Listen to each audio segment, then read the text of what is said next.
Hi, I'd like to thank the organising committee of the conference for inviting me to be one of the keynote speakers at the 14th Congress of the Latin American branch of IASPM. It's a great pleasure and honour to be here, even if here is currently in front of the camera in my home in London rather than in Medellin. And I apologise for presenting in English, as neither my Spanish nor my Portuguese is really strong enough to do otherwise. So, although, as my biography on the conference website points out, I've written in the past mostly about record production and recorded music, in this presentation I'm going to talk about a new monograph I'm writing on practical musicology for Bloomsbury Press and how it relates to a project I've been working on in Cuba led by Sarah McGuinness in conjunction with Sonia Perez Casola, Yaniela Morales and El Alamacen Collective from Matanzas in Cuba. Sarah and Sonia are giving a paper presentation on other aspects of the project, so you can get some more details from looking at that. The first recording that we did involved Cuban rumba musicians from the Muñequitos de Matanzas, recorded in the Salar, or the tenement courtyard, where the group started over 60 years ago. And the basic idea is to create a room with 4 video walls, and each wall has some members of an ensemble projected onto it as if you're standing inside the ensemble. In addition, the sound of each of those members of the ensemble is only coming from the speakers behind that wall. So if you move towards the singer becomes louder as you approach their speaker, and likewise if you approach the congas, the same thing. Here's a short video where I'm walking outside the video walls of the room, filming inwards towards the audience inside.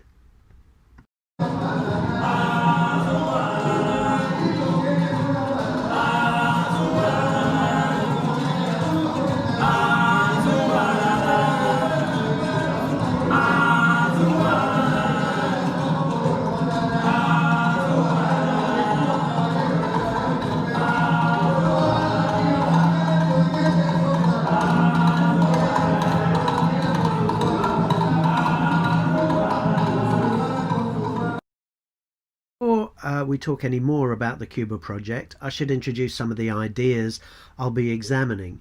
I'm currently working on the development of a research network on 21st century music practice, which also involves some new publishing ventures. Firstly, there's the website, which hosts video presentations of practice research, and you can take a look using this URL. Secondly, there is the Cambridge University Press Elements series, which publish short 20 to 30,000 word monographs online, although they can be printed on demand as well, and which also on the online publication includes multimedia content. And then thirdly, there's a Bloomsbury Academic Press series on 21st century music practice, of which my book Practical Musicology will be the first monograph. But what then do I mean by practical musicology? There are 3 main points of focus in the study of music: the text, the context, and the practices of music making. And by text, I mean the song, the performance, the recording, the idea of music as a thing, a product, the output of some activity. And by context, I mean the circumstances in which music comes into existence, and these may be physical, social, cultural, and political. And by practices, I mean the activities, musical, logistical, technological, and economic, through which music is made and shared. Of course, there's overlap between these categories, but they're a useful tool for thinking about the subject. And the study of musical practice in popular music studies is much less developed than the study of musical contexts and musical texts, which have received quite a lot of attention.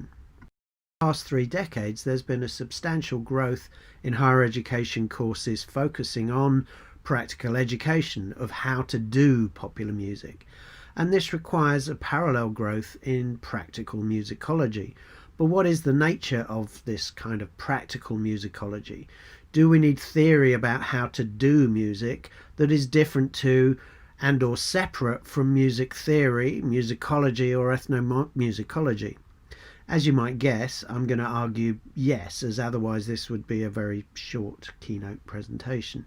And the main reason that I would argue that this is necessary is that we need to address and to embrace the various aspects of subjectivity that are inherent in judgments of value and quality, and not just to describe them, but also to analyze them. On the one hand, music theory currently has subjectivity and ideology baked into it.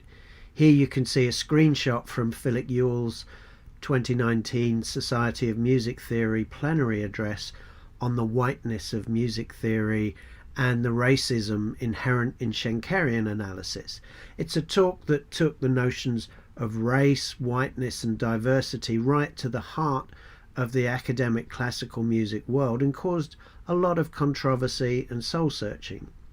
It's interesting that despite his talk, a lot of the response in the classical musical world has been to do the opposite of what he was suggesting. The response has mainly been to look for composers of colour to incorporate into the canon. What Ewell was saying was that it is music theory that is white, and what we need is theory that accommodates different types of music rather than music that fits into existing white theory. And what we find within courses that teach popular music practice is exactly this problematic approach, trying to analyze diverse musical styles within a theoretical framework that was developed mainly for European and North American art music. The subjective value system of Western art music is deeply embedded in music education.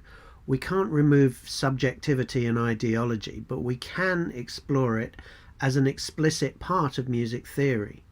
Ethnomusicology has mostly sought to deal with this issue by being descriptive about judgment, value and quality, by trying to describe the participants' value system.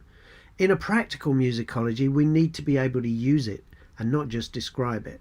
And as I've suggested within popular music studies, we have yet to address a fundamental problem.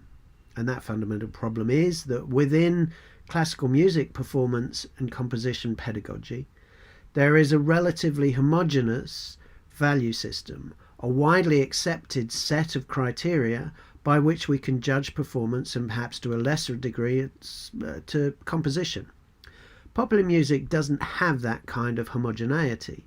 You can't judge a punk rock performance or composition using the same criteria as you would for reggaeton, K-pop or grime. And this is why practical popular music courses either suffer from students feeling and perhaps being judged by the wrong criteria, and or from the perception that they're being judged with lower standards. So my quest for a practical musicology is about creating a theoretical framework that brings the subjectivity of judgment, quality and value into the frame and allows music theory to move beyond what Ewell calls the white racial frame and other frames based on hegemony and power such as gender, sexuality, class and other constructions of socio-economic and cultural difference.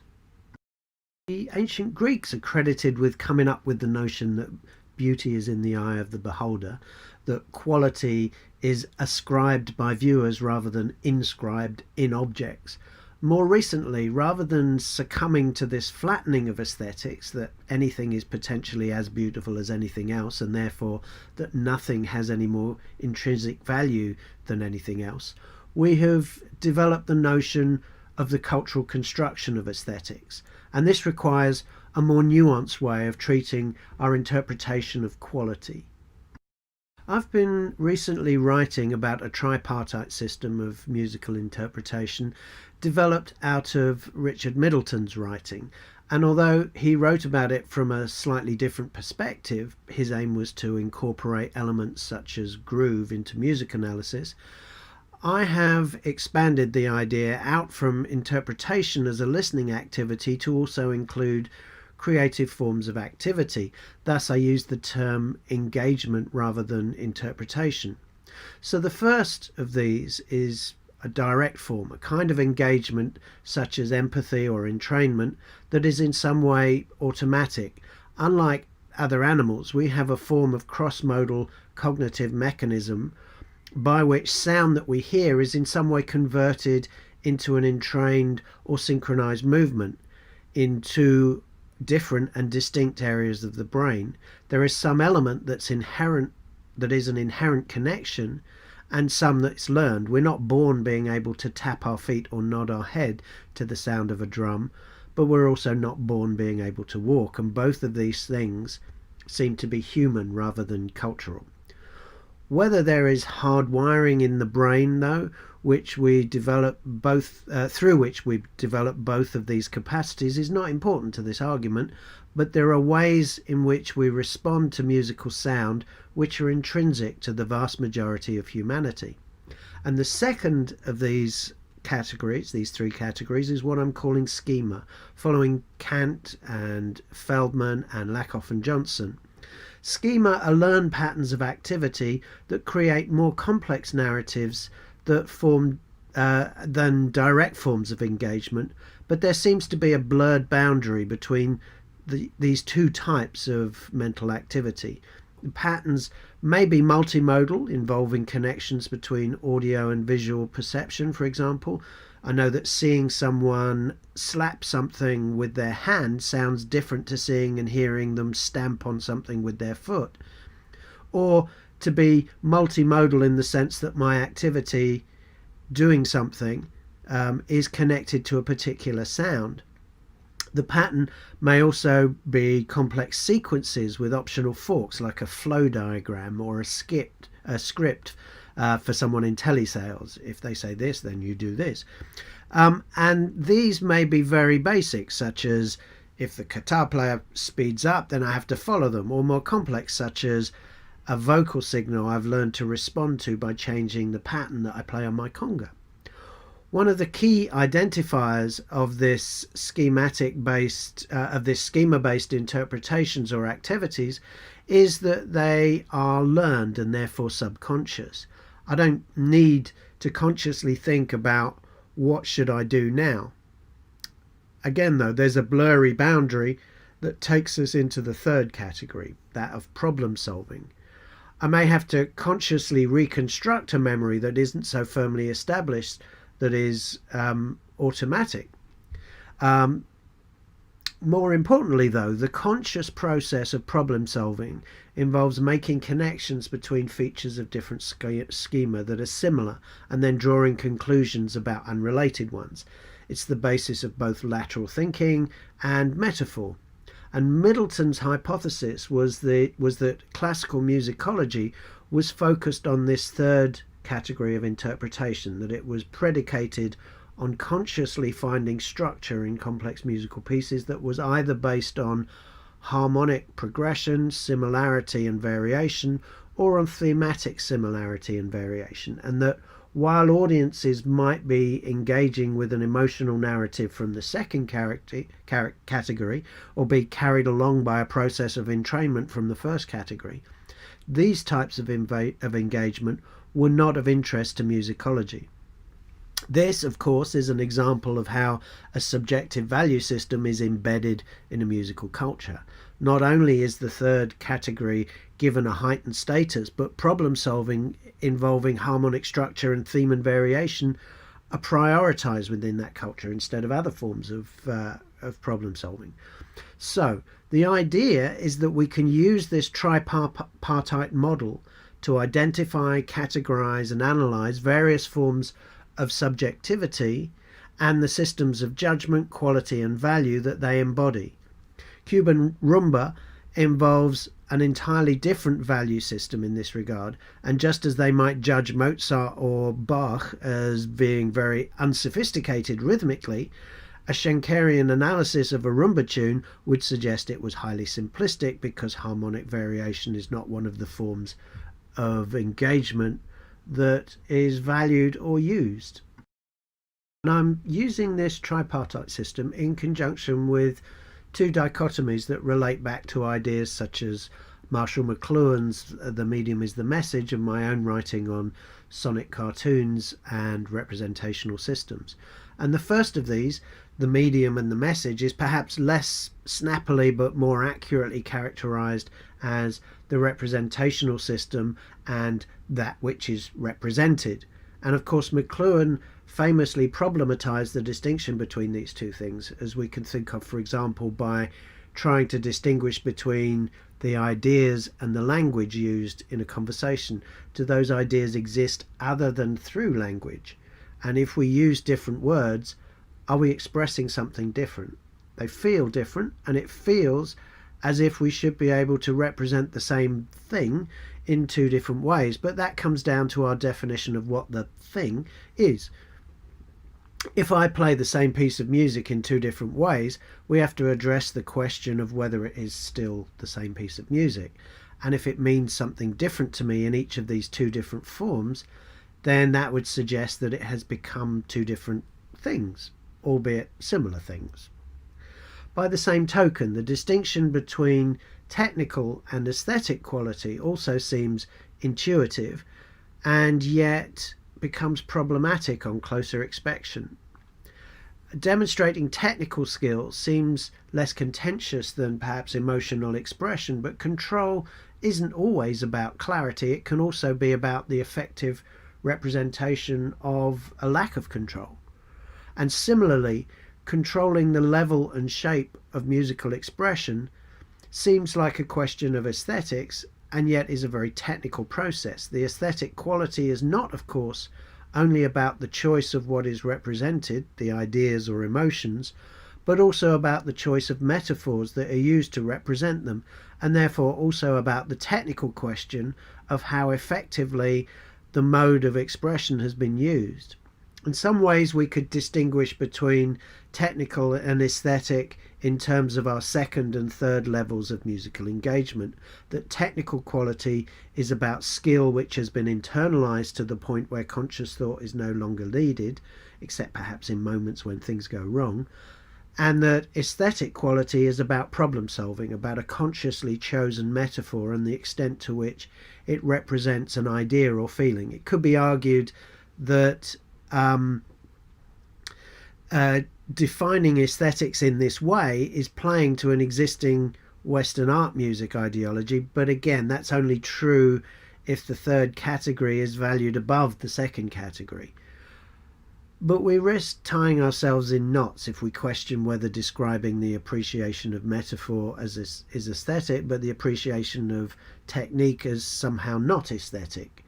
In addition, we could argue that the message is comprised of the first and the second forms of engagement, and the medium is the third, but that's a metaphorical representation of some aspect of that it is a metaphorical representation of some aspect of a schema.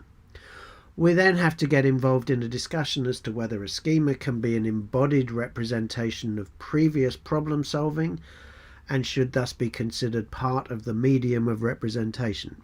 Suffice to say that this is a complicated problem, and it's not going to be solved by me in a single monograph.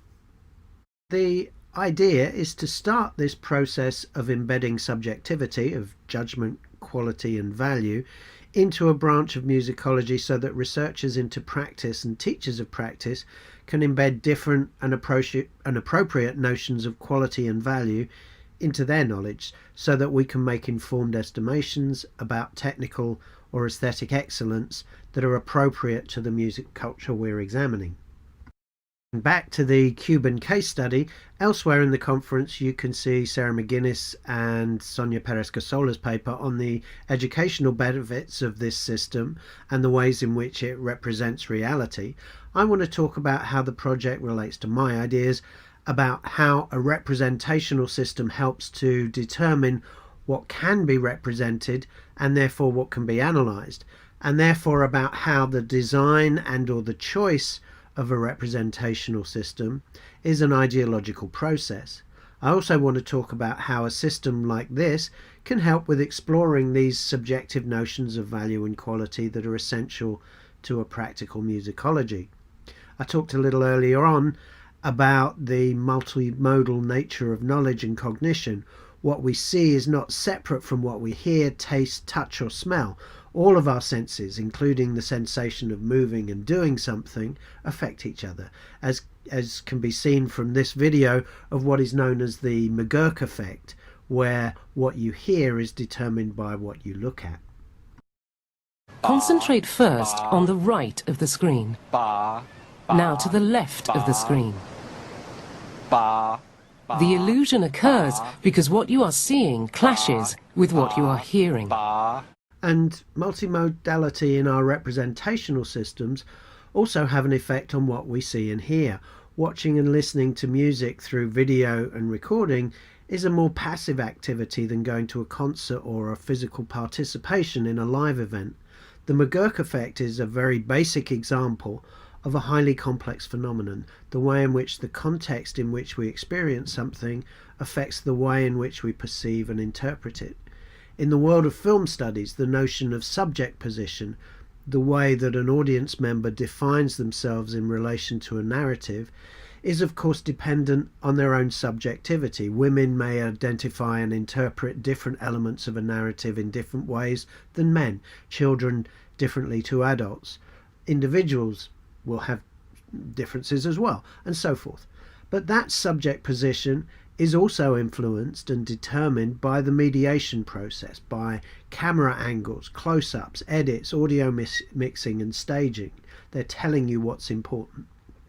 These techniques all guide and restrict your perception in some way, and the two-dimensionality of the experience restricts your ability to alter it by moving around and changing your position or the direction of your gaze as you would in real life.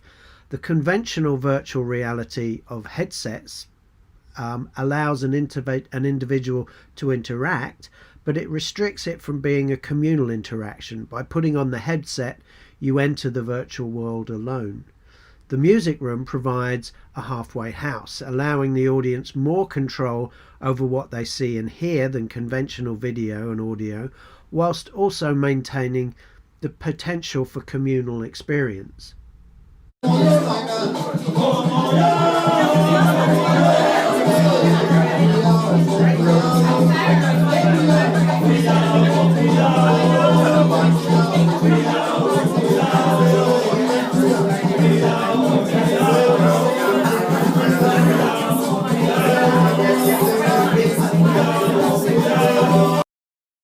You can see from this clip of the Cuban music room presentation at the Pitt Rivers Museum in Oxford that the way that people are pointing things out to each other and moving around the room to look at and listen to something different from a close-up perspective.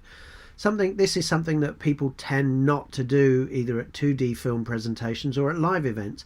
Being able to alter your own subject position, even in this limited manner, provides audiences and researchers with an agency that they don't usually have in purely recorded events, so they can re-watch the same moment from multiple perspectives, discussing those perspectives with other audience members and researchers at the same time. Of course, the multiple views are only possible in a recorded medium, and the process of stimulated recall, whereby a participant is shown a fragment of the recording and asked questions about it, something, can you remember why you looked at the lead vocalist at that moment? This can be engaged in with more detail and more perspectives with this system.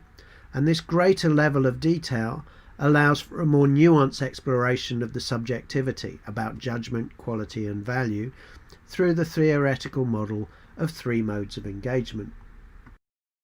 Another key feature of my model is a further three-way distinction between the notions of restriction, affordance and influence.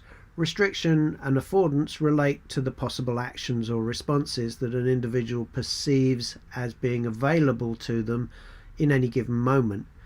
Influence is related to them in that it involves the way that other individuals may affect my perception of restriction and affordance and the power that I perceive that other individual to have. Whether I'm influenced by someone relies on whether they have some kind of power over me, but also whether I'm convinced by their argument or their other actions that there is another possibility. When Sarah and I were in Havana, we went to see various rumba artists, and there was one dancer who was bringing elements of contemporary pop music, pop performance into his rumba style. He was referred to as Michael Jackson in a way that was both slightly derogatory and acknowledging the innovative nature of his style of dancing at the time. For most of the performance, the influence of tradition was very strong, and the affordances for creative expression, what types of variation were appropriate in the cultural group, was much more limited than for him. Although they lived and worked in the same cultural community, they perceived different affordances for a particular type of cultural and emotional journey, and they had different ideas about who could and should influence them in that regard. Another common pattern of musicality involves the discipline of everyone in an ensemble starting with a strict formalism, and then certain players remain steady and others have the affordance of letting go in some way or expressing themselves more openly in some way. And one of the interesting things about the rich data afforded by the music room format is the enhanced ability to focus on and follow particular instruments, and how their function in an ensemble affords more or less freedom.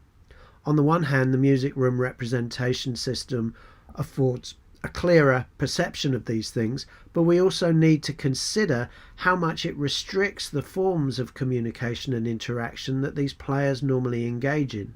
Normally the players would configure themselves in a much tighter grouping, and when playing in this more distance configuration, we had to use public address monitors, a PA system, so that they could hear each other clearly. On a more generalized level, we might consider restriction, affordance, and influence in relation to rumba and gender.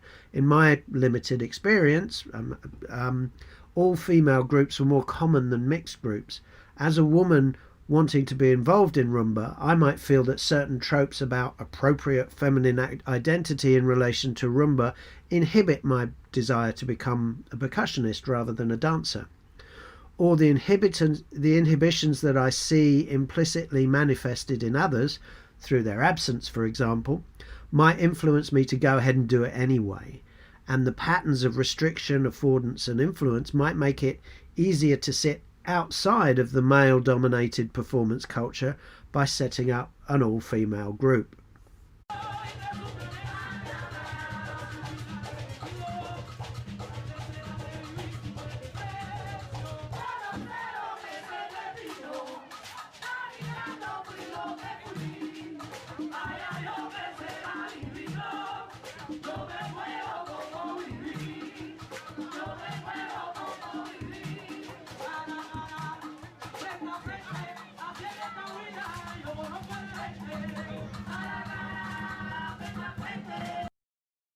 Identifying these patterns of restriction, affordance and influence is another aspect of theorizing subjectivity, this time through the perceived possibilities for action, or lack of them, rather than the types of interpretation and engagement with the music itself. The aspect of the theory I want to turn to is the idea of thinking as doing, particularly drawing on ideas from Tim Ingold and Alva Noe. Ingold, an anthropologist, is concerned with the notion of being shaped by our continual engagement with our environment. He uses the terms dwelling and wayfaring to emphasize that these activities shape the way we think about everything, as well as the specifics of how we live in those circumstances. And Noe approaches the issue from the angles of philosophy and neuroscience. He proposes that the feeling we perceive when a neuron fires must be the same whether it's to do with visual or oral perception or motor activity. The only difference between seeing, hearing, moving one's leg or any other neural activity is in the shape of the patterns of neural activity. That's what feels different. And the sensation of moving one's body are the same and intertwined with the sensations of sensory input. the pathways of behavior are either reinforced or by pleasure or suppressed by pain or stress. And the neurons which receive information from, for example, my eyes via the optic nerve are learning successful, responsive and reactive behavior by organizing that information in successful ways and by responding with similarly successful movement triggers. The way that I create the schema of our second category of engagement is through habitual and repeated use. I learn to see in the sense that my brain learned to distill the complicated, chaotic and constantly moving stimuli from my retina into schematic simplifications in the same way that I learned to walk by experimenting with the many complicated possibilities of balancing and moving until I had acquired various rules of thumb in the form of schema. Learning to be a musician in a particular style and culture involves developing these types of schema through repetition and reinforcement, comparing my own performance with examples I perceive to be good, but also developing strategies for conscious variation, repetition and combination. In order to theorize this, we need to be able to distinguish between these types of activities. I'm not suggesting that the music room format is the only way or even the major way that this can be done, but it does provide a potential mechanism whereby we can see and hear through this immersive media format which elements of activity have been schematized or automatic, both the second type of perception interpretation and the second type of action, and which are involving conscious specific communicative activity and therefore are of the third type. If you look at the conga players in this example, there's a moment of verbal communication between the three of them that leads to a quite dramatic change of performance activity.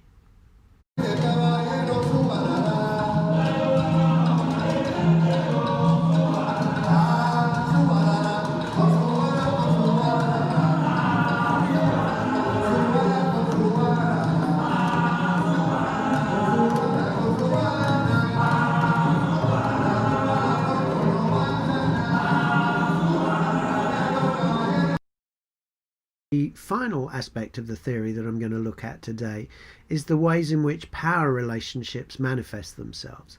The middle player in the last example seemed to be the person who was giving instructions. Players in different cultures and in different positions within those cultures will have different roles to play, and hierarchies of power are often complex, delineated or restricted to certain areas or under a process of negotiation and renegotiation. I might be the one in an ensemble who leads discussions about musical quality during rehearsal, but someone else directs performance and someone else deals with the finances. We might all have different ideas about how this translates into a more general hierarchy, and that might be guided by non-musical cultural norms such as age seniority, gender or class. In the Cuban music room examples, we can use the expanded access to visual cues to establish what are the hierarchies, but also who's making the decisions and can we see them being made and communicated in some way, either sonically or visually. And of course, by way of returning full circle to Philip Ewell, power relationships are inherent in all aspects of music making analysis, from the subjective judgments of musical participants to decisions about how, what and how music will be studied. Let's go back to that question of what is practical musicology. The idea is to use existing theory and to develop new theory to help musicians do music better. As is always useful with research questions, we should clarify some of the definitions used. On the one hand, as we've seen from Ewell's discussion, we need our definitions of music and musicians to be broad and inclusive. But what that shouldn't mean is that we're trying to fit them into an unsuitable and inflexible theoretical model. That's where the definition of doing it better is vital. The subjectivity that frames music theory needs to be part of the theoretical model itself. We need to be sure that judgments of quality and value are owned by the participants as well as by the analysts or researchers. We need to include mechanisms within the theory that account for this subjectivity in a rigorous, logical and evidence-based manner.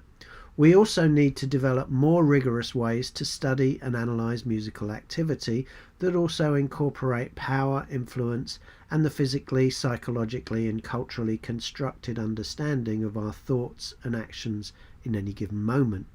And this needs to be framed in a way that incorporates current research-informed knowledge about the way humans work in general.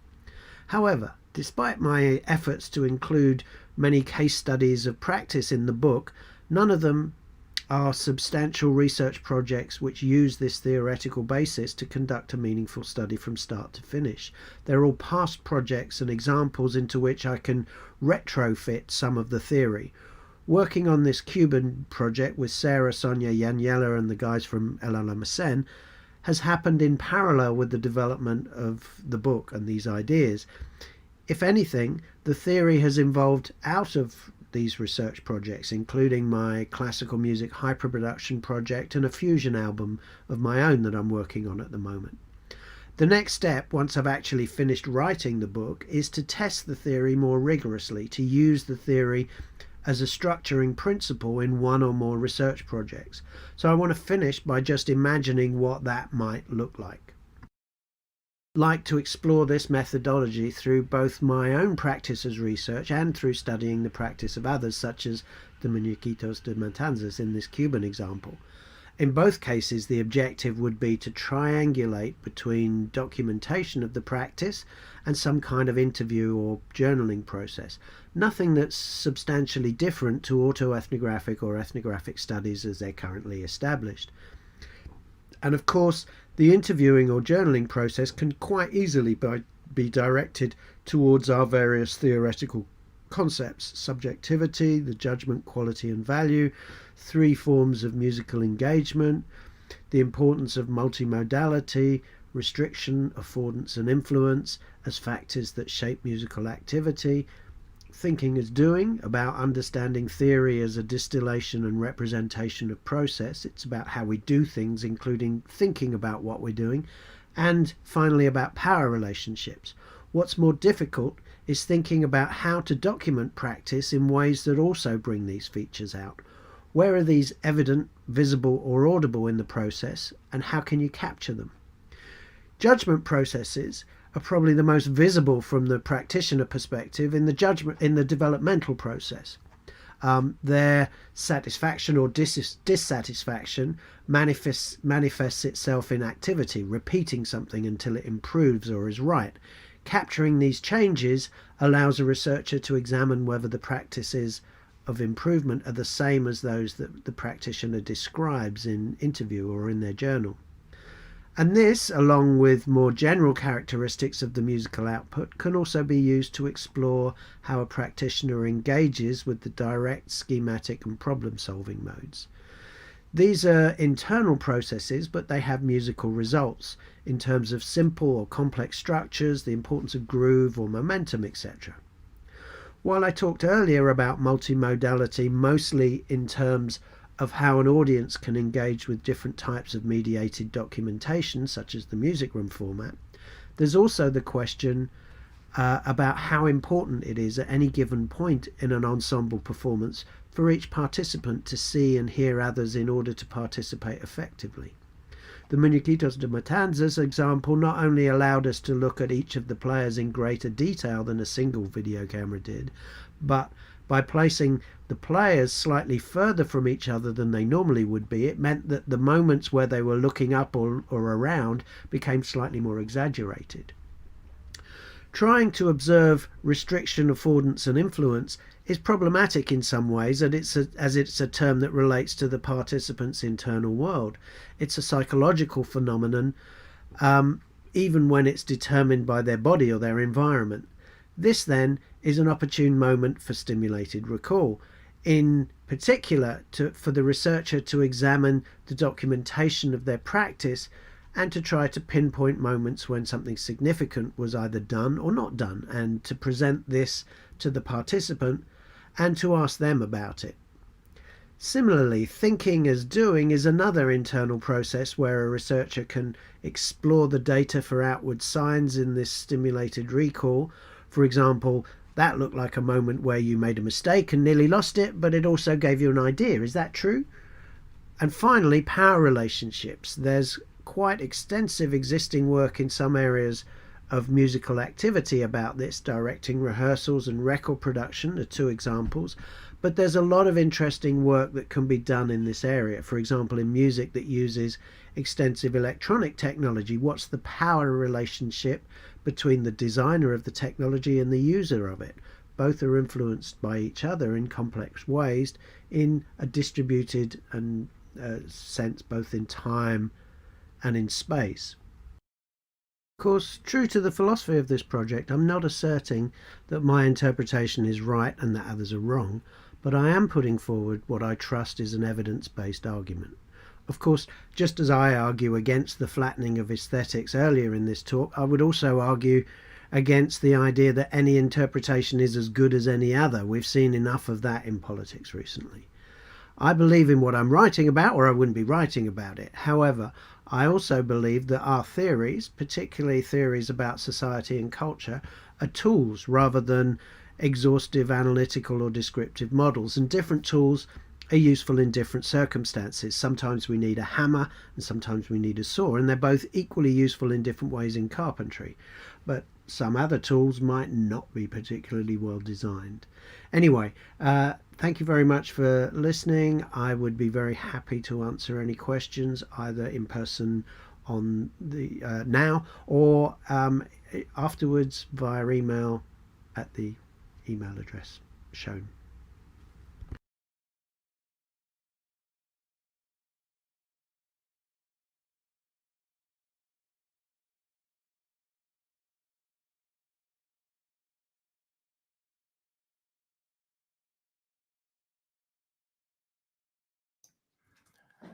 Buenas tardes a todo el mundo. Muchas gracias por haberse conectado a esta conferencia magistral, la tercera de las conferencias magistrales que teníamos preparadas como parte del 14º Congreso de la Rama Latinoamericana de la Asociación Internacional para el Estudio de la Música Popular, IASPUM. Esto debe haber sido presencial, sin embargo estamos aquí conectados de manera virtual. Aún así, pues agradecen las instituciones anfitrionas, Universidad de Antioquia, Universidad AFIT, ITM y la Débora Arango. Para esta tarde vamos a tener una ronda de preguntas entonces. Yo soy Jorge Valencia del ITM en Medellín y estoy acompañado de dos grandes amigos, colegas y personas que tienen mucho respeto e importancia y relevancia en todo el tema de la producción musical y la musicología. Hablo de mis amigos que ya se van a presentar y ya los vamos a darle una mejor bienvenida. Mi amigo Marco Antonio Juan de Dios Cuartas y mi amigo Simon Zagorsky-Thomas. Bienvenido, Marco, ¿cómo estás? Hola, bienvenido. Muchísimas gracias por la presentación. Bueno, bienvenidos a todos los asistentes a este 14 Congreso de IASPUM América Latina. Efectivamente, para mí es bueno, todo un placer y, desde luego, agradezco a la organización del Congreso haberme dado esta oportunidad de formar parte de este maravilloso panel y de esta presentación, de esta conferencia que acabamos de escuchar ahora mismo y que seguro que va a suscitar muchísimas preguntas, dudas. Bueno, toda una declaración de intenciones y todo un manifiesto sobre este concepto que Simon acaba de presentarnos sobre lo que sería la musicología práctica. Paso a presentar a Simon. Simon, welcome. Simon Zagorsky-Thomas is Professor of Music at the London College of Music, University of West London, and Director of the Art of Record Production Conference too. Welcome, Simon, and congratulations for your presentation. Thank you. Yeah, I should say I'm the ex-director of the... Sorry. Ex-director. Sorry. I think it's necessary to systematize the analysis methodology, but in musicology analysis. But when establishing the difference between engagement, this concept of engagement and performance, interpretation, do you think that performance involves as compositional act? What's your opinion on the performance as an act in which the musical work is produced? Actually, I was talking to a PhD student about this 2 days ago. Yeah, sorry, I've got a bugged up nose at the moment, but I'm so my voice is slightly lower than normal. But yeah, I think normally the difference between improvisation and composition is kind of described as a continuum.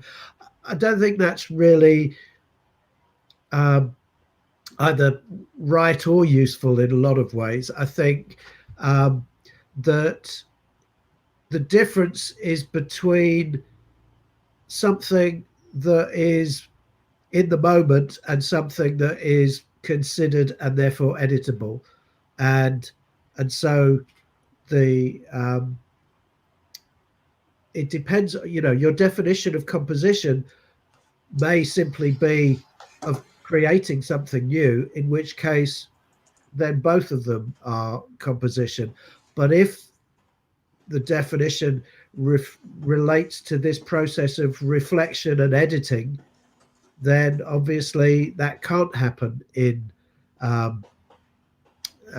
process of performance, because apart from in recorded versions, you can't go back in time. The popular music needs specific tools, sure.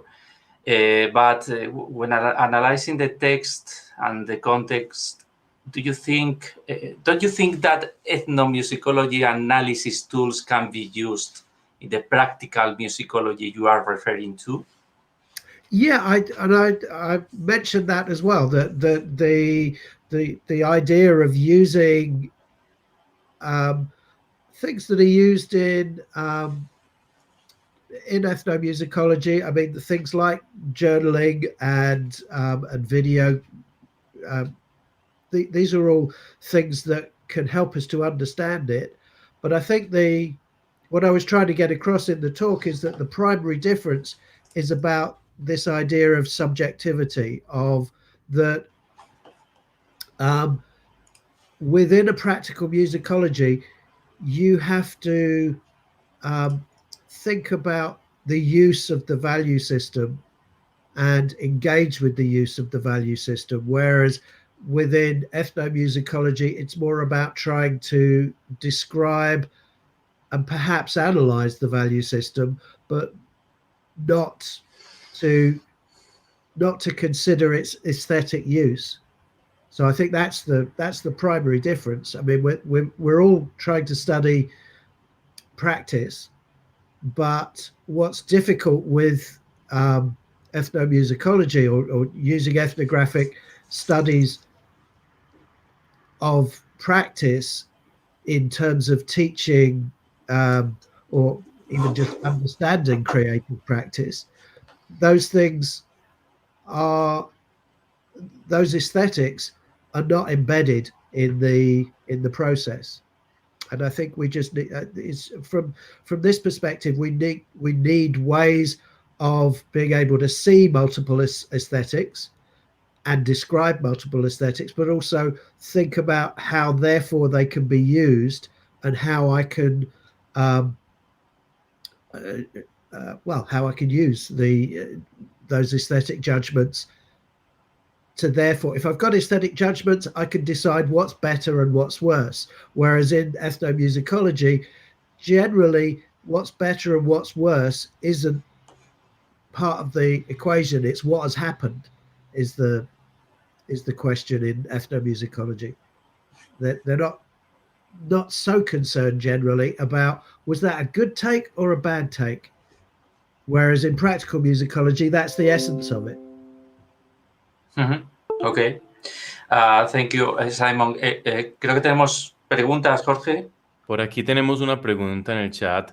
Simon, we have a question from the audience. Yep. Santa Maria Caro is asking, she says that all these tools have been described from a very analytic point of view, and she asks, What do you think, or how would you think of these tools for the teaching of music?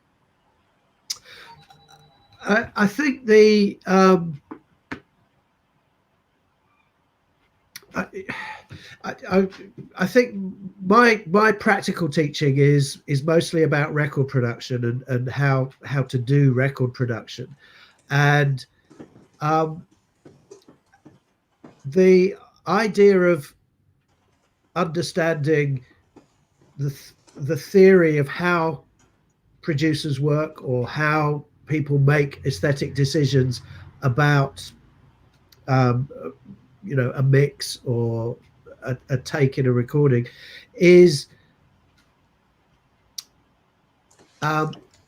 it's something that's very hard to teach unless you've got a theoretical basis for what constitutes good or bad, and I think that that's true of all of performance as well, and that developing these tools in order to let the students reflect on what quality is in their minds, not just in the world's minds. I mean, both of those things need to be considered, but they need to think about those questions of judgment, and the way that they can do that. Well, this is one of the ways I'm proposing as a way of doing that. I'm sure there are other ways as well, because there's lots of ways into musicological analysis, but that's the basis of it. Is that, I mean, we're always using theory when we teach. A lot of the time we kind of hide it within the practical ways that we teach someone something, but we're still doing that on the basis of a theory.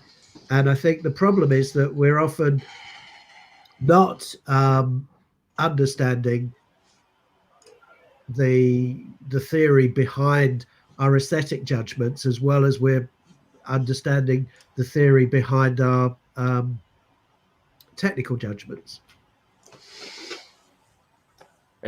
Pues un poco como para sintetizar lo que acaba de decir Simon, para responder la pregunta, es que él habla dentro de su experiencia como profesor en la parte de producción, que es en lo que él enseña. Él menciona mucho que todo esto sirve porque todo estudiante y todo el mundo debe tener un juicio sobre lo que produce. Tiene que saber si es bueno, si es malo, y pues todas estas herramientas ayudan a dar ese valor. Él igual dice que muchas de las cosas que él imparte en clase, por dentro está mimetizado un poco toda la teoría que ha basado su aprendizaje en toda la vida. Entonces, que eso siempre va a estar de fondo, un poco de base dentro de lo que él enseña. Sin embargo, lo importante es que cada estudiante, cada uno también aprenda a tener sus propias herramientas, de tener sus juicios de valor sobre lo que es bueno y lo que es malo para él, y no solo para el mundo, sino también para él desde el punto de vista de las herramientas que él habla. And we have another question from the audience, Simon. Fernando Mora Angel. He says, hello, Simon. How do you see these tools as creative or compositional devices? Yeah, I think this is very important as well. I've been again, I find that my creative practice has changed a lot through developing these theoretical ideas, thinking about the types of metaphors that I'm using and why I'm using them in a particular musical instance, for whatever it might be, have been, there is a problem with it in that it makes you more self-conscious about those decisions, but it's also, for me, a way of breaking through barriers where those kind of instinctive decisions that I am used to making in my musical practice lead me up to a brick wall or something, that when I get to a point where things aren't going right, then that's where the theory allows me to step back and go, well, what is the why is it that if I give an example from the hyperproduction thing that I've been doing recently, I was trying to stage a recording of a Rameau piece of piano music, and I was thinking about how to process the ornamentation. I'm trying to do something weird with it, and I was basically I needed to get something structurally coherent that would work, that people would recognize as a pattern in what I was doing, rather than just thinking, well, that sounds cool, I'll do that, let me do it again. If I could stop and say, that sounded cool, but what is the principle behind that? And I can then start to apply that principle in lots of different ways and explore it as a principle. And I think that's I think that in some ways it's behind ideas like Brian Eno's oblique strategies, where he sort of gets you to stop and think about what you're doing in a different way. I think those are kind of a bit quirky but interesting.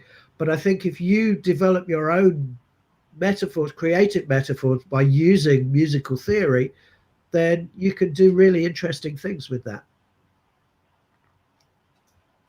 Bueno, también para sumarizar un poco y para que nos alcance el tiempo para las demás preguntas, pues Simon habla de que esto ha influido mucho también su propio trabajo creativo, que él trata de involucrar todas estas herramientas cuando él está creando.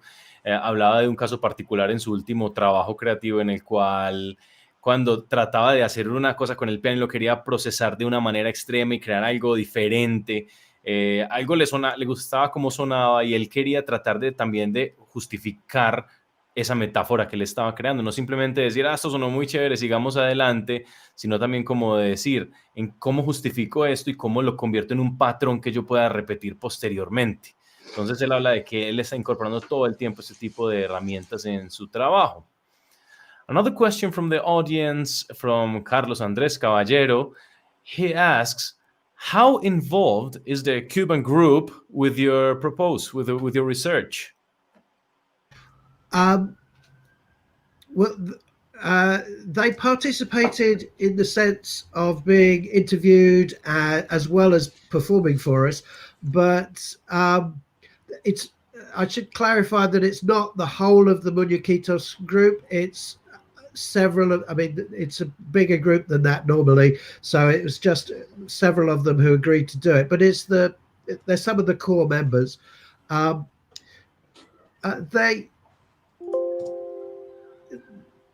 Their main involvement was on a single day. They came, they did the performance, we interviewed them, and Sonia in particular went round and talked to everyone one at a time, and Daniela as well. We're talking to them one at a time to get an idea of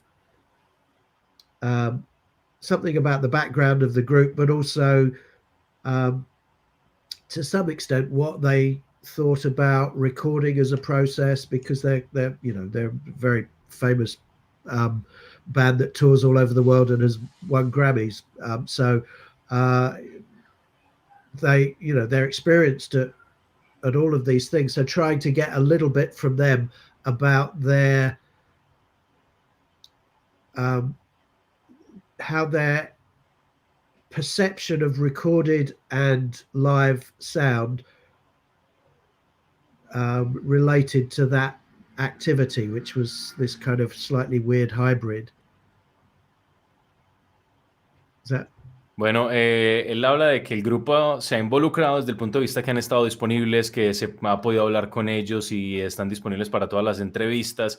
Y su punto de vista es muy importante porque es un grupo grande que hace tours, hace giras por todo el mundo.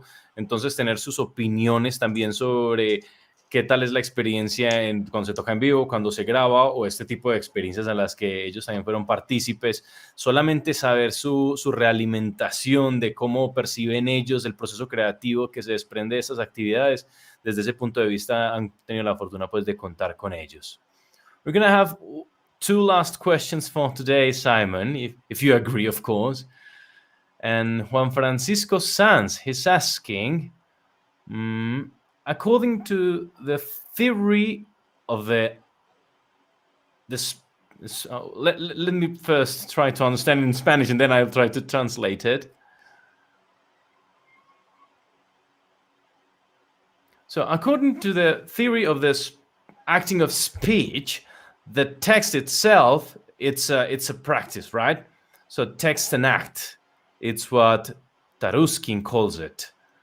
Why should be differentiated the practice of the text and the context in your work? Yeah, okay. I think the way I would discuss this is all of our theories about music are metaphors rather than literal. They're not the way things are. So there is no separation between a text and a context. There is no separation between a text and the activity that makes the text. And in fact, a lot of my work is about that interconnectedness in the same way that what we hear is activity rather than a thing. But with all of this, it's also about what is a useful way to create a discussion. By representing this in particular ways, I can understand the world in a particular way. So I think it's about whether I think it's a useful way to represent musical ideas, and I do. So I agree that these distinctions are artificial, but without artificial distinctions, the artificial distinctions are tools for thinking, and in that respect, they take us down a journey, and we can decide whether it's a good journey or a bad journey, in terms of how much it helps us to understand what we think we are experiencing. Ok, pues él está de acuerdo inicialmente en que son cosas que no se deberían separar o que no están separadas por sí, por la naturaleza, sino que simplemente es una forma para ayudar a pensarlas y a entenderlas, que simplemente él no quiere antes separarlas, sino que a través de la descripción de ellas, él quiere encontrar esos vínculos y cómo se unen, descubrir y describir cómo se unen y cuáles son los vínculos que unen ambas cosas. And we have the last question for today. Give me a second, I read it first.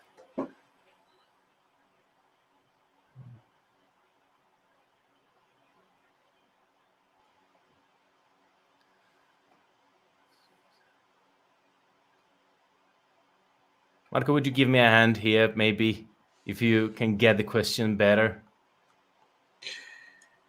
¿Cómo estos modos de habilitar? Wait. It's the question of Faber, Arley, Franco. Yeah, that one.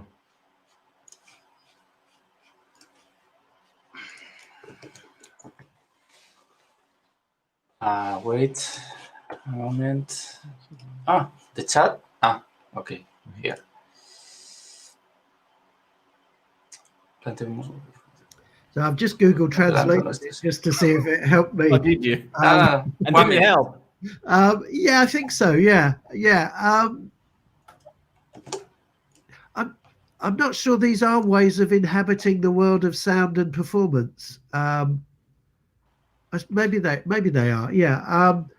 But it seems in some way that the question's relating back to this idea of why is this kind of theoretical model useful to practitioners and to students learning about practice. I'm hoping that's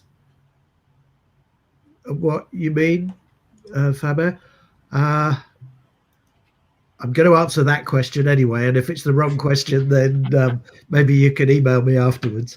But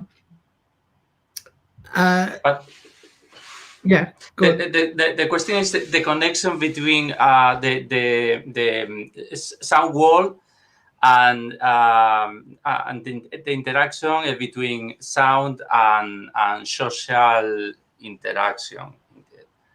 I think the concept of the technology mediation is important in this case. Right. Yeah.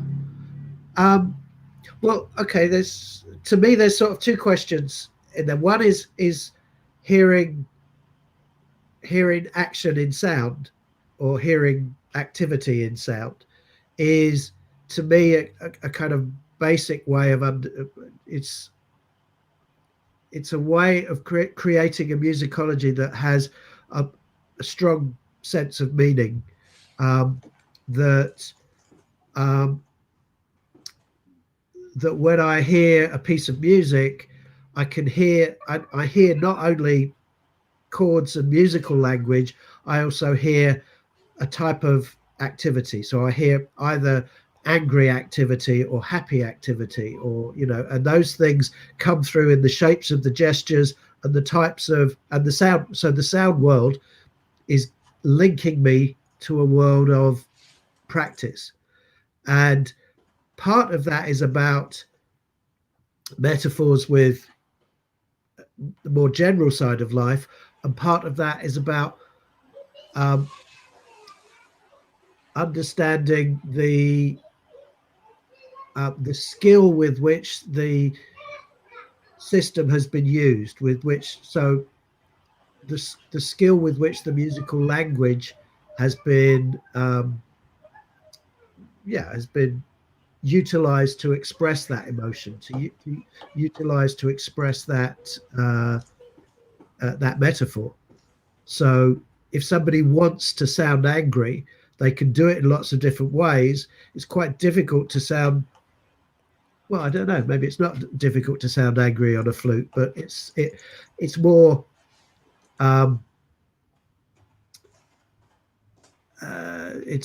there are more examples of people using distorted guitar to create angry music than there are of people using flutes to create angry music. So we've got a kind of given language of that, whereas but we still recognize the types of activity that are making those sounds.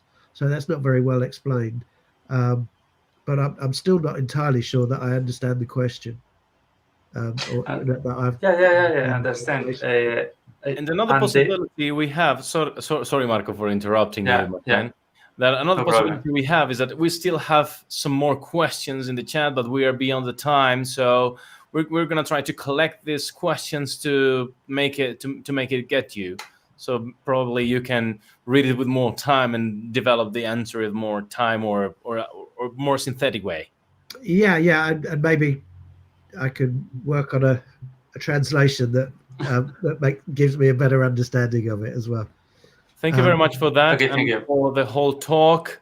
It's been really great to have you here with us. We have had a very, very, very good audience trying to stay active with the chat and everything. So thank you very much, Simon.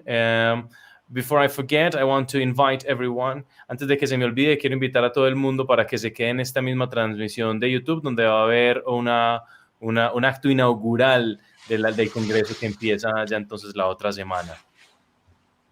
Thank you very much, Simon. Thank you. See you next week. Yeah. At the conference. Yeah, thank you. Thank you very much for inviting me, and I've really enjoyed myself. It's been great, and thank you. Thank you very much. See you. Chao a todos. Muchas gracias.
Carolina, profesora.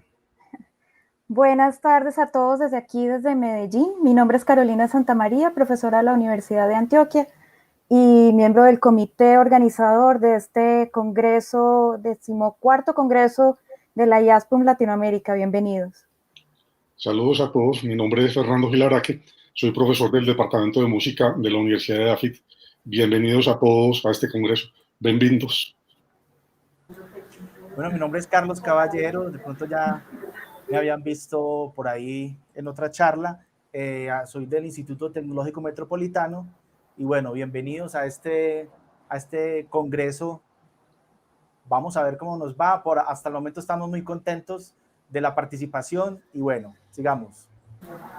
Saludos especiales a todos los compañeros organizadores de sala, a sus instituciones y qué placer tan grande. Mi nombre es Verónica Muriel, soy la jefe de investigación de la Escuela Superior Tecnológica Artes de Borarango. Me complace mucho hacer parte de este equipo de compañeros de organizadores del evento. Aprovecho a todos los asistentes para invitarlos al taller de ruedas y tamboras para que conozcamos nuestros ritmos colombianos. Los esperamos. Bueno, muy bien. Vamos a darle paso ahora a la presentación por parte de la bienvenida a este evento por parte de Mercedes Lisca, la presidenta de IASPUM Latinoamérica, y posteriormente tendremos también un saludo por parte de Simone Lucy Pereira, que es la vicepresidenta actual de la asociación. Así que vamos a rodar sus saludos.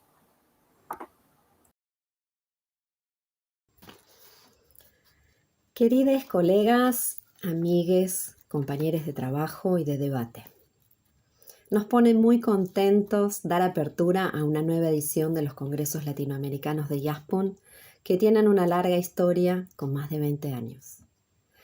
En este tiempo, la asociación se convirtió en un importante ámbito de comunicación e interrelación regional en temas referidos a las experiencias musicales, en tanto a manifestaciones estéticas, sociales y culturales.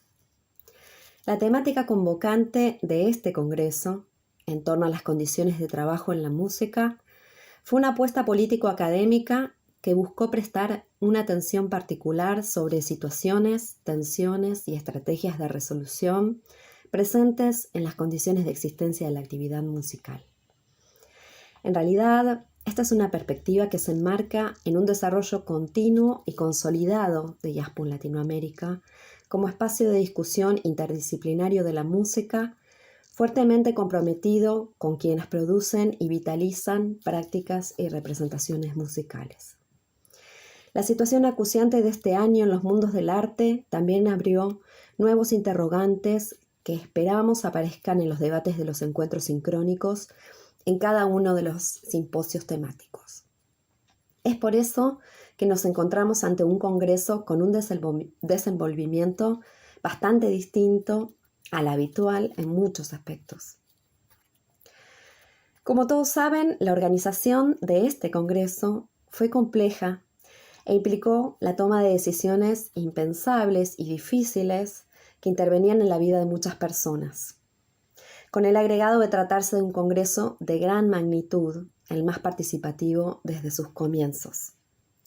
En el camino quedaron los anhelos de muchos colegas que por diversas situaciones no llegaron a compartir sus avances de estudio, y que esperamos que se sientan convocados a asistir a los debates y de ese modo acompañar el desenvolvimiento colectivo de las discusiones temáticas. Este es el inicio de un congreso distinto, resultante de un esfuerzo mayor de todos. Desde la comisión directiva de la asociación, queremos pedir un reconocimiento especial a Carolina Santamaría, colega fundamental de la organización del congreso, y a María Emilia Greco, responsable del proceso de inscripción de cada uno de los miembros de la asociación. Ambas realizaron tareas fundamentales para la concreción organizativa del Congreso, postergando durante mucho tiempo su descanso personal y sus preocupaciones individuales, hecho que nos obliga a recordarlo y a tenerlo presente durante todo el evento. Un agradecimiento especial también a las instituciones convocantes y al equipo completo de la organización del Congreso de Medellín, que sostuvieron la decisión de realizar contra marea el encuentro en un contexto de fuertes cambios en las condiciones personales y laborales debido a la pandemia. La concreción del Congreso nos habla de voluntades persistentes, proclives a reunirnos, de apuestas al despliegue de ideas a partir del fortalecimiento de redes de contacto y de comunicación entre colegas, con experiencias de investigación diversas y en diferentes etapas de formación y consolidación profesionales. Esto también forma parte de una apuesta política de la asociación que tiene que ver con las condiciones en las que se produce conocimiento académico en nuestra región. Si los lazos internacionales deberían ser facilitados por nuestras universidades y otros ámbitos de trabajo, en nuestro caso, la red profesional se gestiona de manera independiente y colaborativa, en la mayoría de los casos. Por todo esto, IASPUN Latinoamérica es un poco más que una sumatoria de reflexiones puestas en común. Que este congreso nos encuentre entonces y nos convoque en el desafío de la escucha a la distancia. Olá, para quem não me conhece, eu sou Simone Lúcia Pereira, eu sou vice-presidente da IASPEN América Latina e eu falo de São Paulo, Brasil. Eu queria apenas nessa abertura dar uma saudação a todas e todos e todes e boas-vindas aos participantes desse nosso 14º Congresso da Seção Rama Latino-Americana. Queria agradecer aos organizadores do evento em Medellín, especialmente a Carolina Santa Maria e sua equipe organizadora, que com tanto zelo, afinco e paciência tem feito esse trabalho árduo para que nós possamos estar aqui hoje. Agradeço a todos os sócios, os participantes dos simpósios, aos coordenadores de simpósio, aos conferencistas e à nossa equipe da diretoria, que de diferentes modos reuniu forças, coragem e boa vontade para que tudo seguisse nesses 2 anos de trabalho e que também colaborou de diferentes modos na organização desse evento. Nomeando cada um: Nicolás Masquiran, do Chile, Felipe Trota, do Brasil, Liliana González Moreno, de Cuba, Porto Rico, Maria Emília Greco, da Argentina, e a nossa presidenta incansável, também da Argentina, Mercedes Lisca. Este evento é um desafio para todos nós, tanto na sua concepção, organização e realização, como sempre é um evento dessa magnitude, mas principalmente por esse evento ser virtual à distância. Nesses tempos tão duros de pandemia e isolamento social, vivido de maneiras semelhantes e também disjuntivas nos muitos dos países da América Latina e Caribe, os desafios do coletivo e das maneiras de estar juntos tiveram que ser e estão sendo reinventadas, recriadas, reimaginadas. Inventar novos sentidos de ser em comum e de coletividade em nossa seção, em nossa rama latino-americana. E ainda investigar, refletir e analisar o papel das músicas e das práticas musicais em meio a tudo isso. Mediando valores, mediando práticas, mediando subjetividades, mediando politicidades. Nós não teremos nesse ano os encontros, os abraços, as festas, as conversas nos bares, nas ruas, nos cafés, mas estaremos todos juntos de alguma forma. E esse é o estímulo que eu gostaria de deixar nessa abertura. Que tenhamos um evento rico em discussões, em descobertas, em aprendizagens, trocas, intercâmbios, em elaborações e vislumbres de novos projetos futuros, conjuntos de parcerias, etc. Que tenhamos todos um ótimo encontro. Um abraço.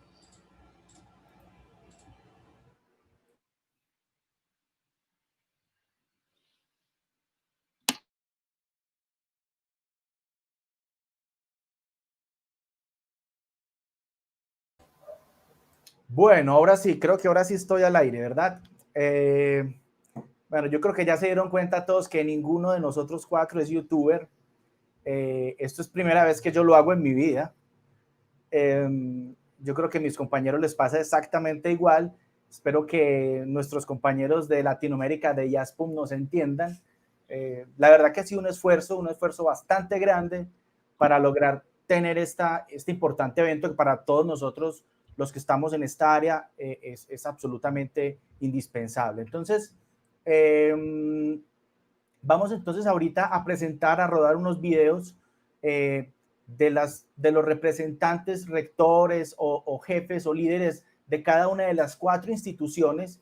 Recordemos que es la Universidad de Antioquia, la Universidad EAFIT, el Instituto Tecnológico Metropolitano y la Escuela Superior Tecnológica de Artes de Arango. Entonces, Daniel, un saludo muy especial a Daniel, que está detrás de bambalinas, backstage, que es el que está allá con 7 manos poniendo videos, poniendo una cosa y la otra. Entonces, vamos a tenerle paciencia y nada, vamos a poner ese videito y nos vemos en unos 5 minuticos. Un saludo cordial para todos los participantes del 14º Congreso de la Asociación Internacional para el Estudio de la Música Popular en América Latina. Nos cayó la gota fría. Cuando pensábamos en el nombre, nunca creímos que esa gota fría iba a tener que ver con que nos íbamos a reinventar para hacer el Congreso. Teníamos una gran ilusión desde la Universidad de Antioquia y su Facultad de Artes, particularmente del Grupo de Investigación Músicas Regionales, de hacer posible, de encontrarnos en Medellín todos para pensar, construir, amar profundamente el continente a través de este encuentro, de este evento. Sin embargo, esa reinvención nos llevó a poderlo hacer desde la virtualidad, una virtualidad que también tiene sus valores, que también tiene sus dinámicas, porque nos permite aventurarnos en la construcción escrita, en la acción, en la teoría, para saber qué somos, qué vamos siendo y hacia dónde nos estamos dirigiendo.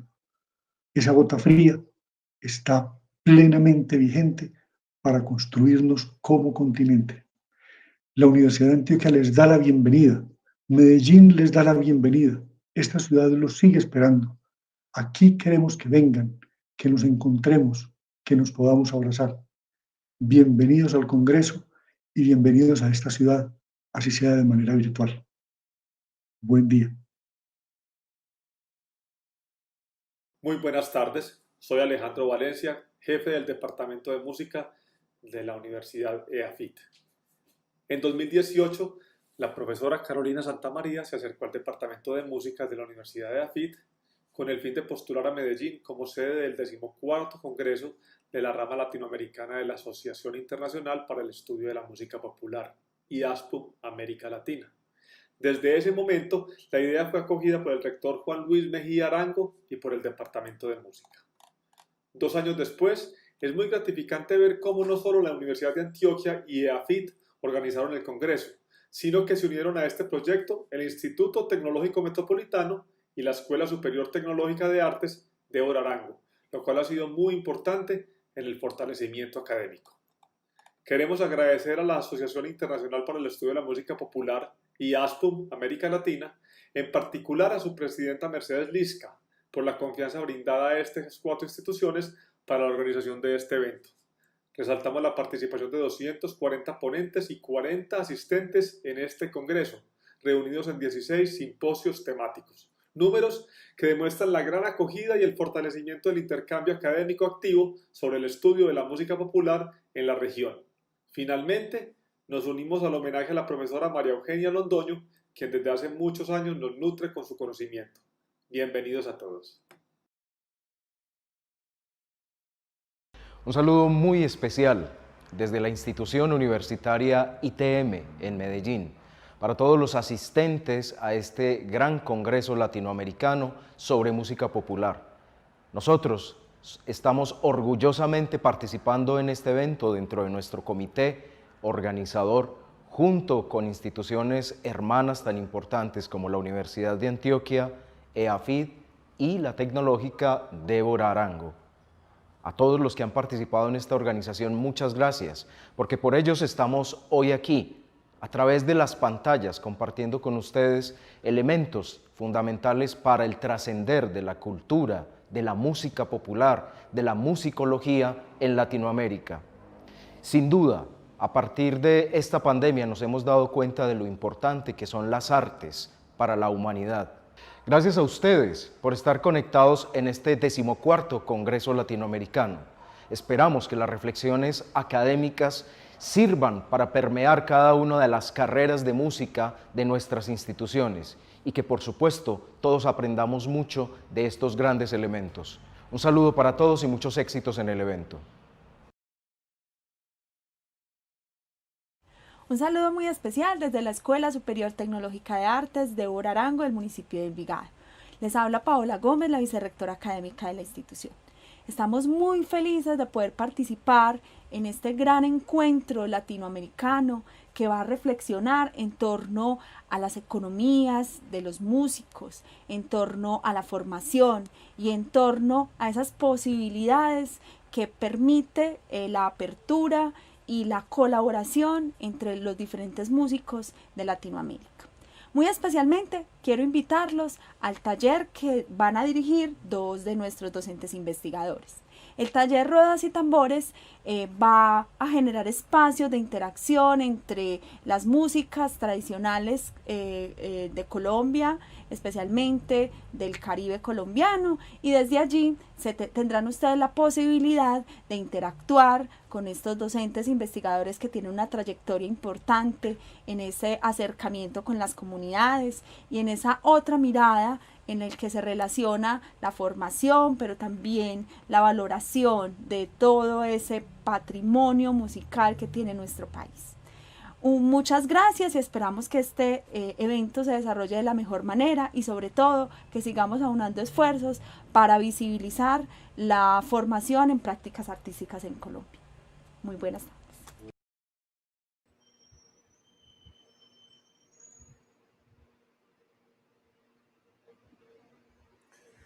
Bueno, regresamos.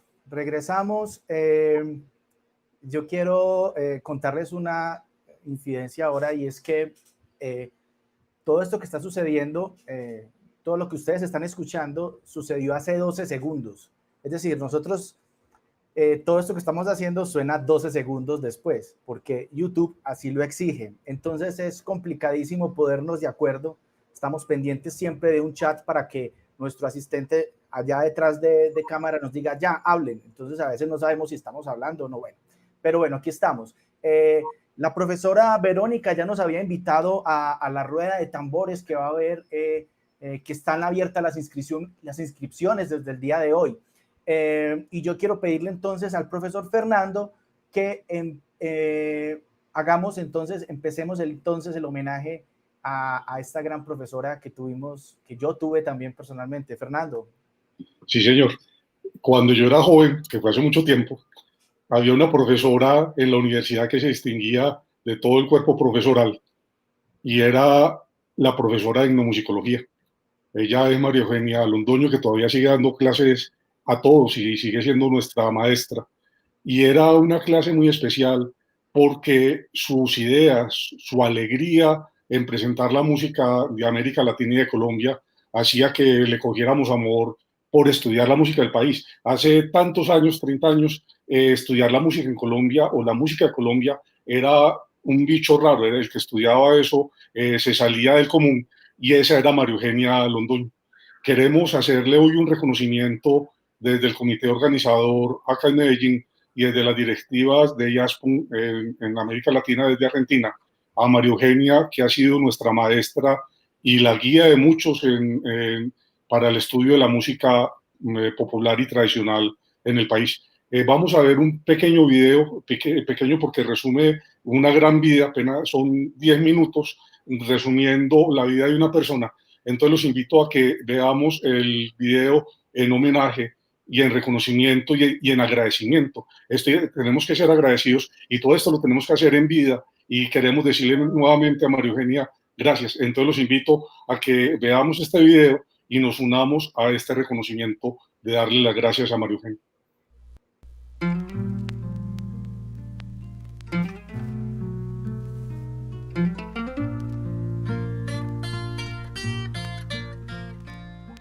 Hablar de María Eugenia Londoño es dar testimonio de una mujer que ha entregado su vida por la música y por el pueblo, por la nación. Yo creo que la podemos definir en una palabra: fe. Fe en los pueblos, en la gente, fe en la construcción de escuela, fe en las nuevas generaciones y sobre todo fe en que podemos salir adelante. La música en María Eugenia Londoño es testimonio vivo de que podemos ser un pueblo colombiano, un pueblo latinoamericano. Es que María Eugenia es una mujer de profundas convicciones, de una ética, de una tenacidad y una constancia a prueba de huracanes. Comprometida a morir con la música colombiana, o mejor con los músicos que hacen música colombiana y sus entornos, las comunidades urbanas y rurales, sus contextos. A María Eugenia admiro sobre todo sus convicciones y su capacidad de trabajo.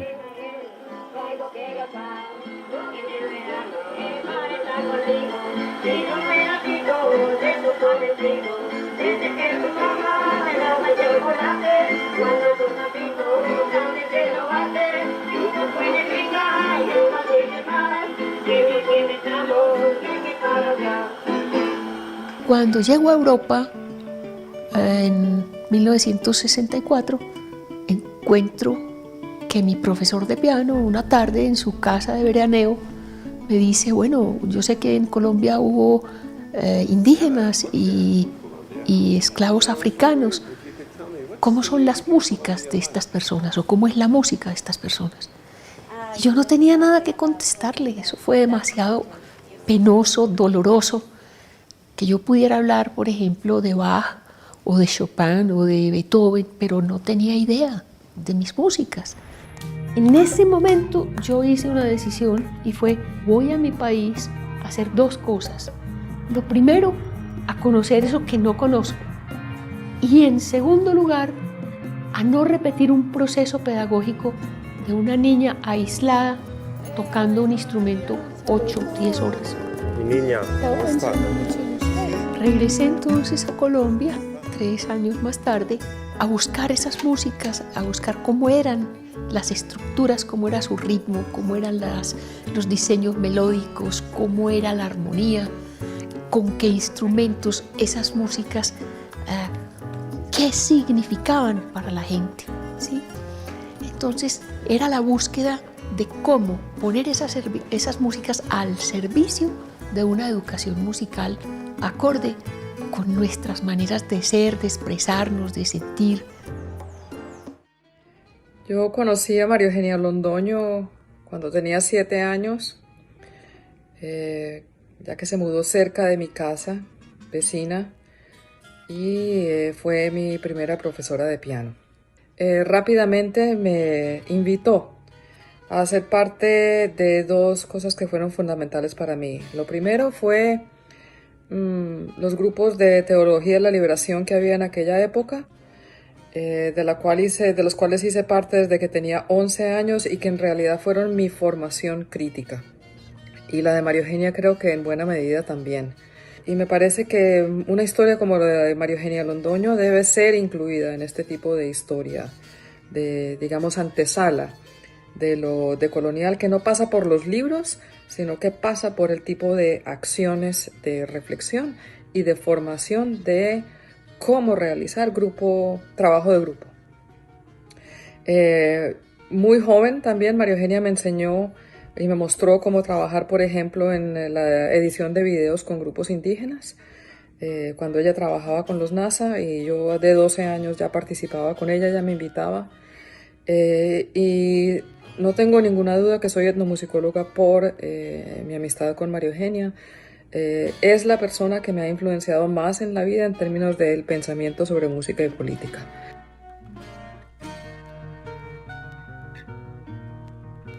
Mi compromiso esencial era venir a conocer mi país en esas prácticas musicales de quienes han hecho la historia de nuestros pueblos.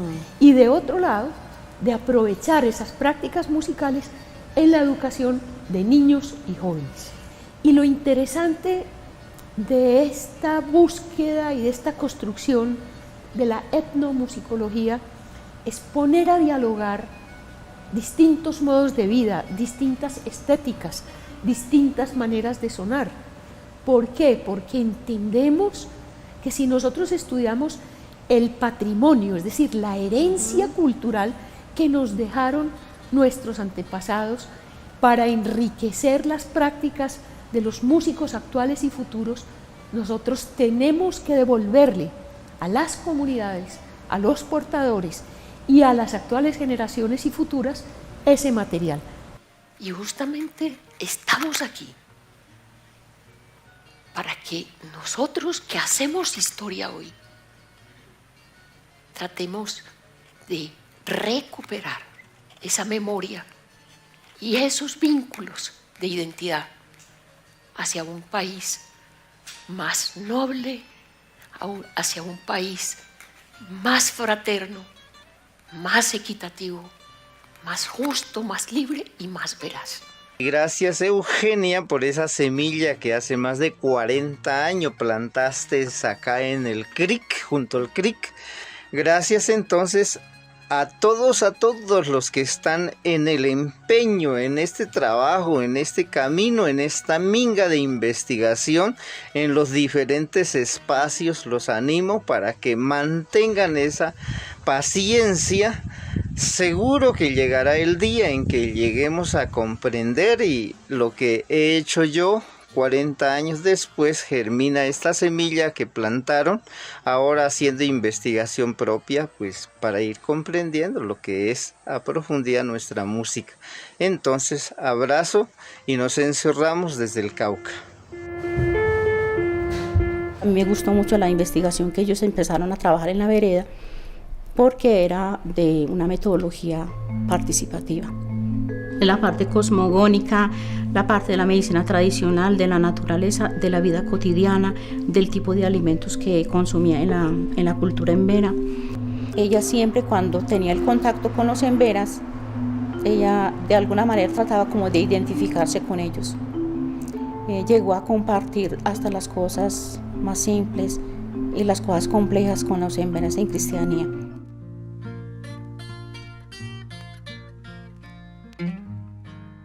María Eugenia nos ha enseñado a trabajar en equipo, mejor, ha sido capaz de formar equipo, de formar escuela, de alimentar un trabajo colegiado, de involucrar a sus estudiantes en sus proyectos. Siendo mujer, ha creado y defendido a capa y espada espacios institucionales para la investigación musical en épocas donde eso no se promovía, no existía, no se valoraba e incluso se despreciaba. Siendo mujer, ha sido la pionera de la etnomusicología en Colombia, tanto en la práctica como en lo formal, pues fue la primera persona que yo sepa con estudios musicales y con estudios formales en etnomusicología. Fue también pionera en la enseñanza de esta disciplina, etnomúsica, como decían en el INIDEF de Caracas, donde estudió. Pero con la necesidad de constituir un grupo de investigación que solamente logramos constituir en 1991. Ya luego fui a trabajar a la Escuela Popular de Arte, fundamos el Departamento de Investigación en la EPA. Me atreví a hacer una propuesta con otros dos compañeros, hicimos un proyecto de investigación con los indígenas en Verachamí, con profesores de filosofía, antropología y psicología de la universidad. ¿Sí? En 1991 se dieron los inicios para constituir el grupo de investigación Valores Musicales Regionales, con el cual trabajo en la Universidad de Antioquia. El cuarto Premio Nacional de Música, modalidad musicología, corresponde al grupo colectivo conformado por Alejandro Tobón Restrepo, María Eugenia Londoño Fernández y el ilustre maestro Jesús Zapata Huiles.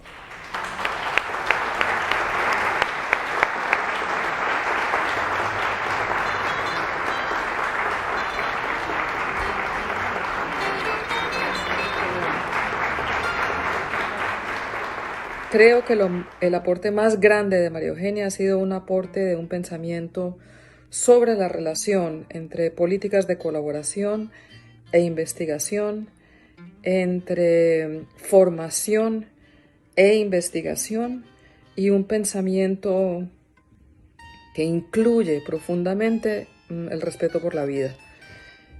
Creo que eso es algo que el país y América Latina deben valorar enormemente. Es un gran aporte y una historia cuyas dimensiones está aún e implicaciones están aún por contar. María Eugenia, muchas gracias por lo que has hecho y por lo que haces. Una vida de lucha y de trabajo a contracorriente, una abridora de caminos, un referente de la investigación musical y del compromiso con la música colombiana y las comunidades. Un abrazo.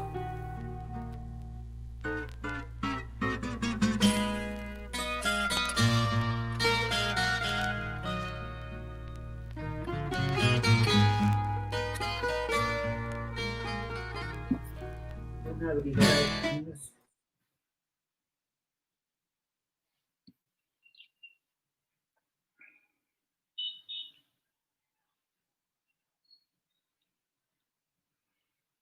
Bueno, regresamos. Es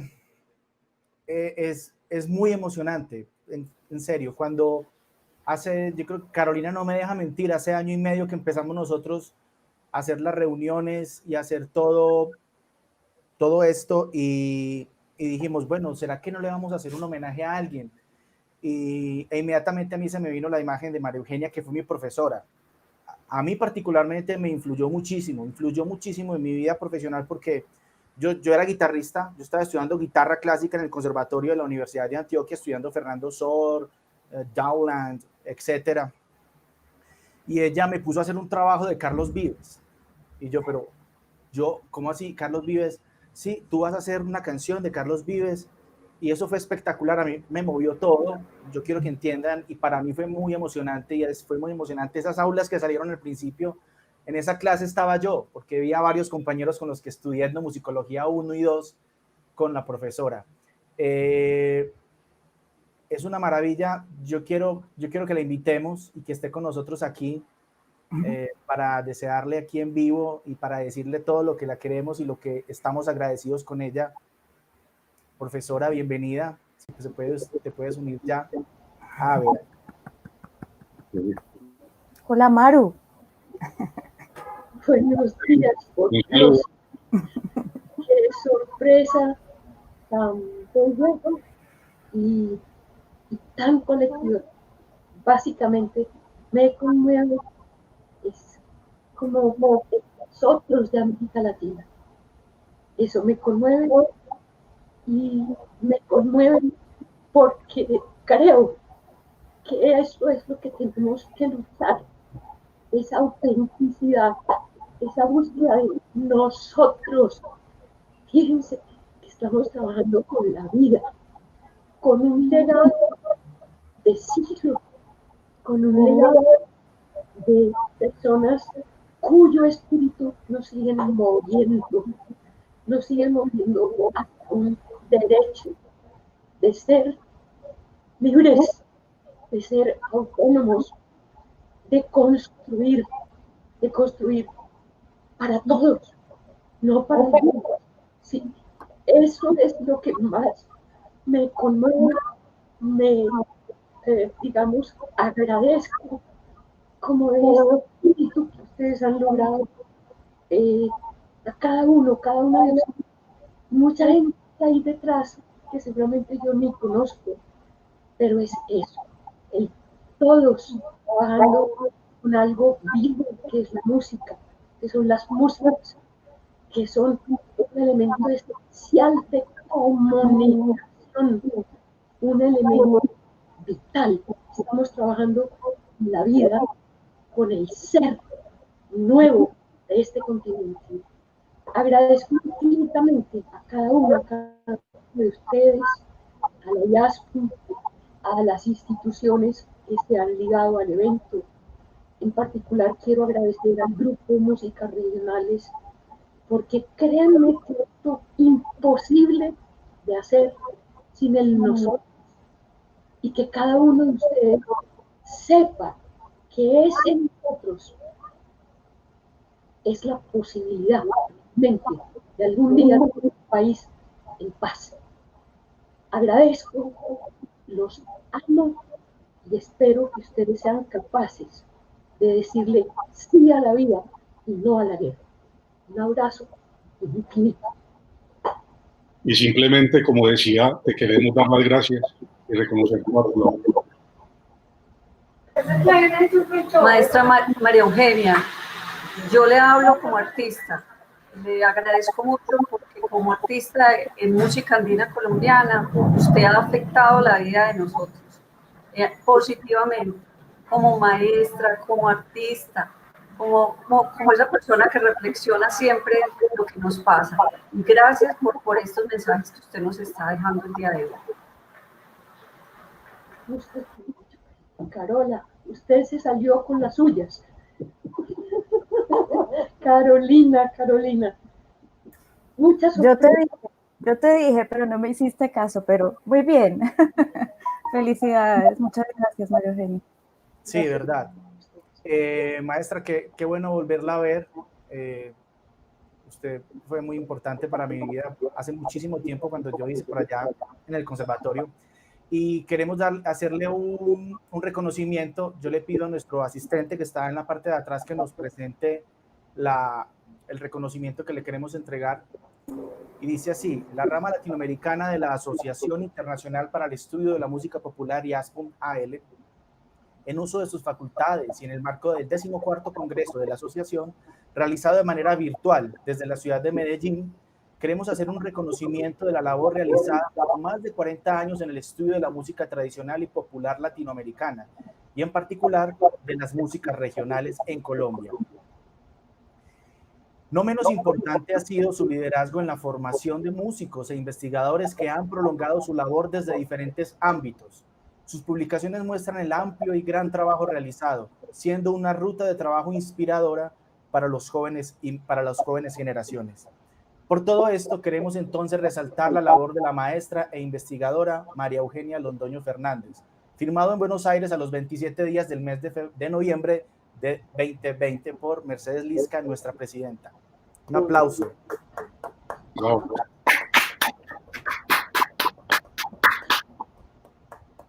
A cada uno de ustedes.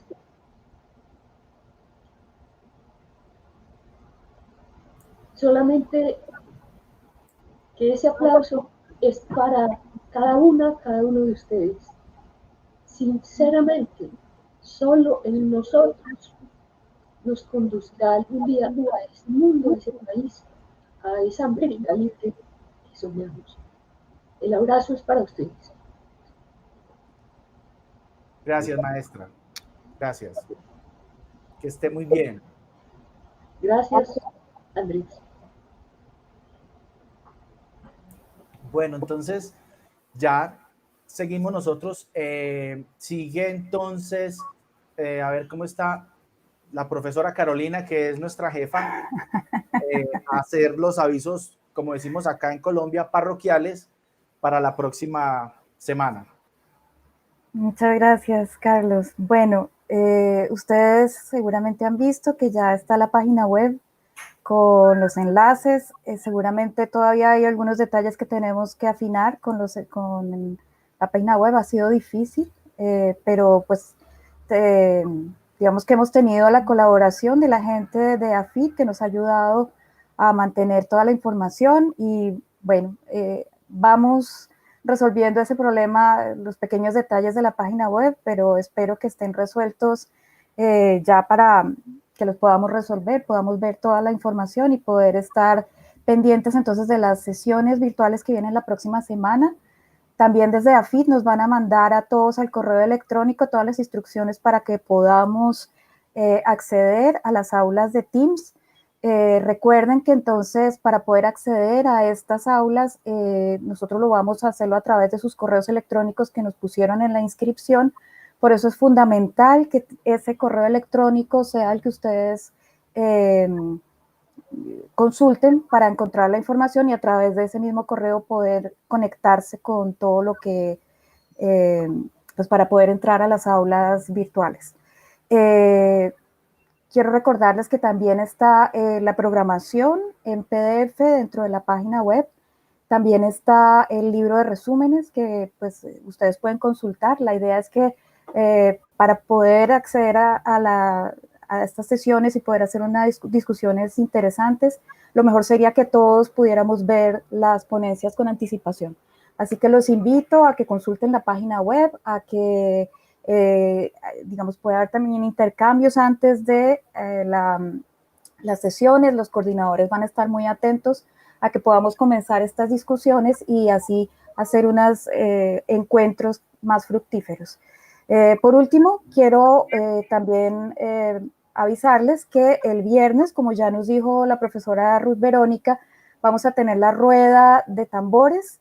Ustedes ya pueden entrar a la página web, se pueden inscribir, ahí, digamos, se puede participar como oyente o se puede también participar como miembro activo. Ahí está toda la información. Ustedes están muy invitados a participar de esas actividades. Y también el viernes, antes de la rueda, vamos a tener la asamblea. En la asamblea, pues es en el momento en el cual se hacen diferentes actividades que tienen que ver con la organización de la asociación. Y al final vamos a tener un brindis virtual. Así que recuerden ese día tener un vino, una cerveza, un cafecito, lo que ustedes quieran, porque nos vamos a encontrar. La idea es, además de discutir todas estas cosas que hay que discutir en una asociación, también sea la posibilidad de encontrarnos, o si sea de manera virtual, y abrazarnos virtualmente, pero brindar con un café, con un chocolate, vino, mate, lo que ustedes quieran. Así que, bueno, bienvenidos nuevamente a este congreso y estamos a la orden para lo que necesiten. Bueno, un abrazo para todos. Nos despedimos, nos vamos despidiendo. Muchas gracias. De nuevo, disculpen los errores que hayan pasado. Estamos tratando de sacarlo todo adelante. Yo tengo que agradecer a las 4 instituciones, a estos 4 compañeros que están aquí en el panel porque ha sido difícil. Nuestra compañera Ruth Verónica estuvo muy enferma. Hace muy poco estuvo bien enferma, no les voy a decir de qué, pero me imagino que ya todos se imaginan de qué es. Es muy duro, ustedes saben, entonces quiero que lo entiendan. Carolina, que es la guía, la que nos está llevando siempre, mandando los correos. Fernando, con toda su plataforma de la Universidad EAFIT, que es donde vamos a estar la próxima semana. Y bueno, y en la parte nuestra del ITM, que es donde yo estoy, agradecer al área de comunicaciones, a Daniel Santiago Palacios, alias El Panda, que es el que nos ha estado ayudando. Él es el que pone las figuras, el que pone las imágenes, los videos, todo. Muy agradecidos con todos y muchas gracias. Saludos a todos. Saludos y éxitos en las jornadas. Saludos.